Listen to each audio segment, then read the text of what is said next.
बादलों से ढके हुए बुलंद पहाड़ों के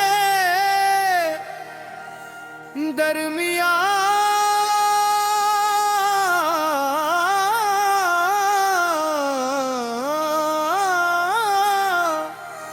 एक पुराना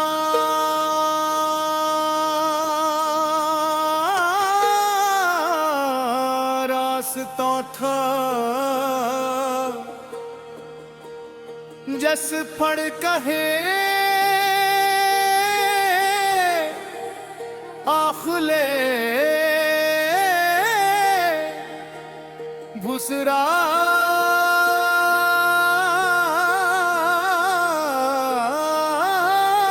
करते थे। वक्त बदल गया, नई सड़कें बन गई और लोग आसान रास्ते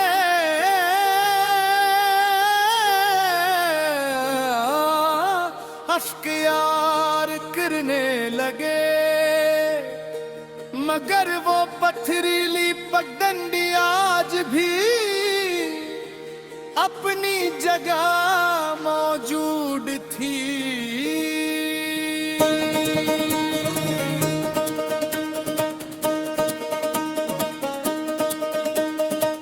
रास्ते के दोनों तरफ दीदार के दरख्त खामोशी से खड़े रहते।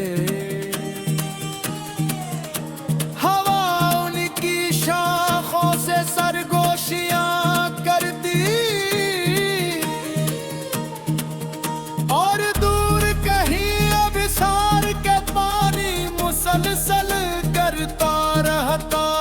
शाम के वक्त जब सूरज पहाड़ों के पीछे छुप जाता तो पूरी वादी मेले और सुनहरी रंगों में डूब जाती। अस्सी रास्ते के किनारे पत्थरों से बनी एक छोटी सी झोपड़ी थी जहां बाबा अकरम रहते थे।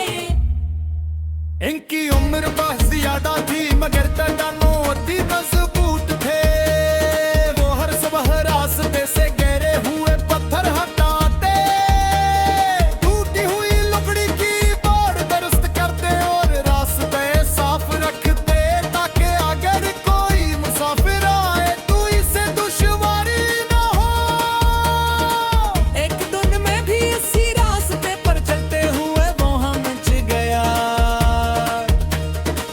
लंबा सफर तय करने के बाद में बहुत थक चुका था। बाबा अकरम ने मुझे पानी पिलाया, आग जला कर चाय बनाई और खामोशी से मेरे सामने रख दी।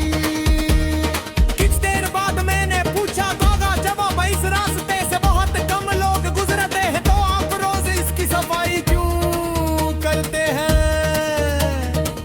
इन्होंने मुस्कुरा कर कहा, रास्ते अपनी अहमियत मुसाफिरों की तादाद से नहीं मंजिल तक पहुंचाने की नीयत से पाते हैं।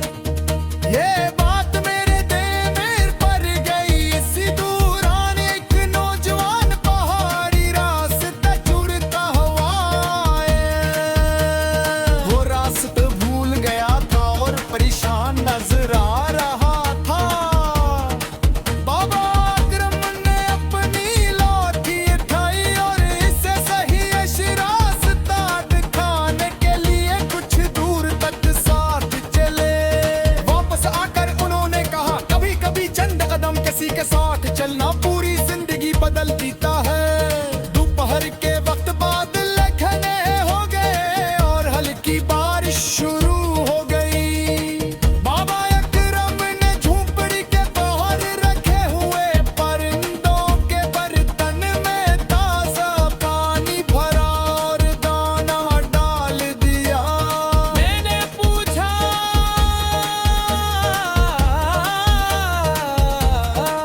आप परिंदों का भी उतना ख्याल रखते हैं? वो बोले, जो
मैं गिर कर कुंती बागों पर सूझता रहा।